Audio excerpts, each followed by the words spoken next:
वक्ताओं की ताकत है भाषा, लेखकों का अभिमान है भाषा, भाषाओं के शीर्ष पर बैठी ऐसी प्यारी हमारी हिंदी भाषा।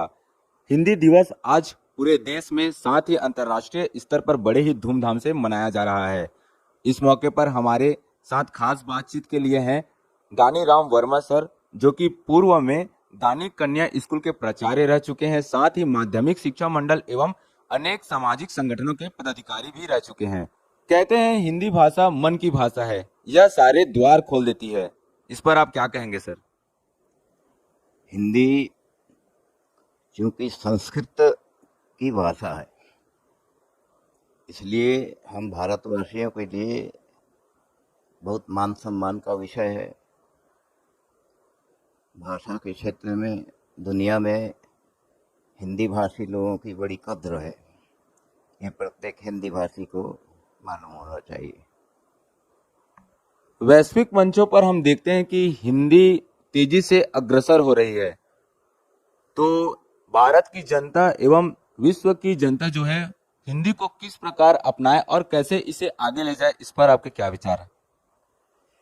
हिंदी पूरी दुनिया में फैल गई है और ये फैली है विद्यार्थियों के द्वारा, कर्मियों के द्वारा, डॉक्टर इंजीनियर जैसे नौकरियों के द्वारा और हमारे संत महात्माओं के द्वारा भी। लेकिन सरकार के द्वारा अभी तक हिंदी को अंतर्राष्ट्रीय स्तर पर प्रसार के लिए कोई प्रयास नहीं हुआ है। आज ऐसा स्वर्ण युग है हिंदी के लिए कि यदि सरकार हमारे देश में करोड़ों की संख्या में हिंदी शिक्षक तैयार करे तो विदेशों में बड़ी मांग है और आगे और बढ़ने वाली है। हिंदी शिक्षक के रूप में एक सामान्य स्तर का विद्यार्थी भी ग्रेजुएशन करके भी एक अच्छा हिंदी शिक्षक बनाया जा सकता है। ऐसा एक प्रोजेक्ट अपने देश में बनना चाहिए और करोड़ों की संख्या में हिंदी शिक्षक के रूप में जाने का एक मार्ग खुला हुआ है। रोजगार निर्माण का एक शानदार प्रकल्प के रूप में हिंदी शिक्षक दिखाई दे रहा है, जिसका सदुपयोग सरकार को करना चाहिए। अक्सर हम अनेक मौकों पर देखते हैं कि हिंदी की अपेक्षा अंग्रेजी बोलने वाले को ज्ञानी और बुद्धिमान समझा जाता है। साथ ही समाज में भी जो फटाफट अंग्रेजी बोल देते हैं उनको अधिक तरजीह दी जाती है, जबकि यह औपचारिक भाषा भी नहीं है। इस पर आप क्या कहेंगे?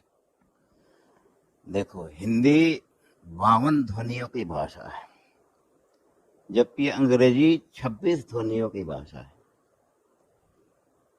हिंदी बोलने वाला, चाहे किसी भी भाषा का बोलने वाला हो, भगवान ने सबको पर्याप्त ध्वनि यंत्र दे रखा है।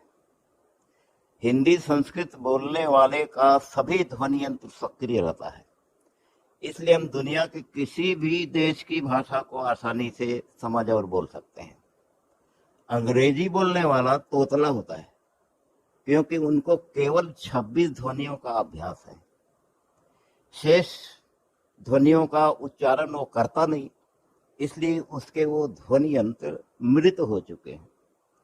इसलिए किसी भी भाषा को सीखने में अंग्रेजों को तकलीफ होती है, और हिंदी वालों को दुनिया के किसी भी भाषा के सीखने में आसानी होती है। आज हिंदी दिवस के मौके पर राष्ट्रभाषा को लेकर आपके क्या विचार हैं?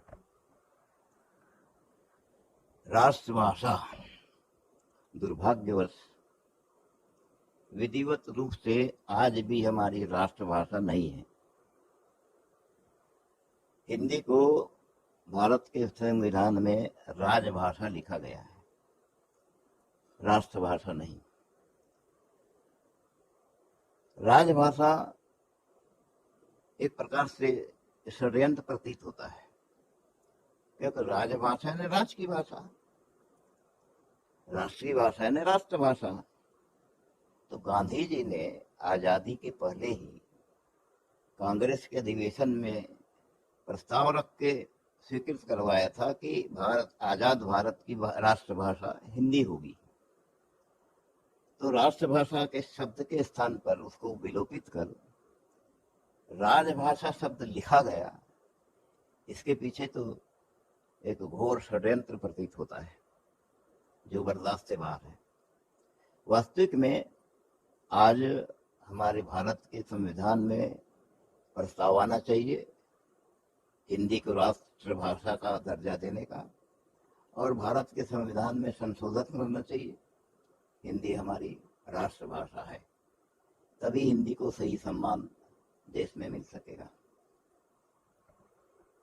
छत्तीसगढ़ में भी हम देखते हैं कि अंग्रेजी के प्रसार के लिए अब स्कूलों में ज्यादा जोर दिया जा रहा है। हम देखते हैं कि छत्तीसगढ़ में भी अंग्रेजी माध्यम स्कूलों में अंग्रेजी सिखाने के लिए काफी प्रचार प्रसार किया जा रहा है, ज्यादा जोर दिया जा रहा है। इस पर आप क्या कहेंगे? अंग्रेजी माध्यम स्कूल का कोई स्थान ही नहीं है, और स्वतंत्र भारत में तो अंग्रेजी से अब घृणा ही होनी चाहिए। भाषा घृणा करने का विषय नहीं है। अंग्रेजी के प्रति हम सम्मान का भाव रखते हैं और होना भी चाहिए, सीखना चाहिए। लेकिन अंग्रेजी ने हमारी संस्कृत और हिंदी दोनों भाषा को दबा के रख दिया। अब यहाँ तक सोचा जा रहा है कि प्राथमिक से ही अंग्रेजी माध्यम में शिक्षा देंगे, तो ये तो गैर कानूनी है, क्योंकि पहले ही बता चुका हूं कि बच्चे को 11 वर्ष की आयु वर्ग तक उसकी मातृभाषा में ही शिक्षा प्राप्त होना चाहिए। सरकार को इसकी व्यवस्था करना चाहिए।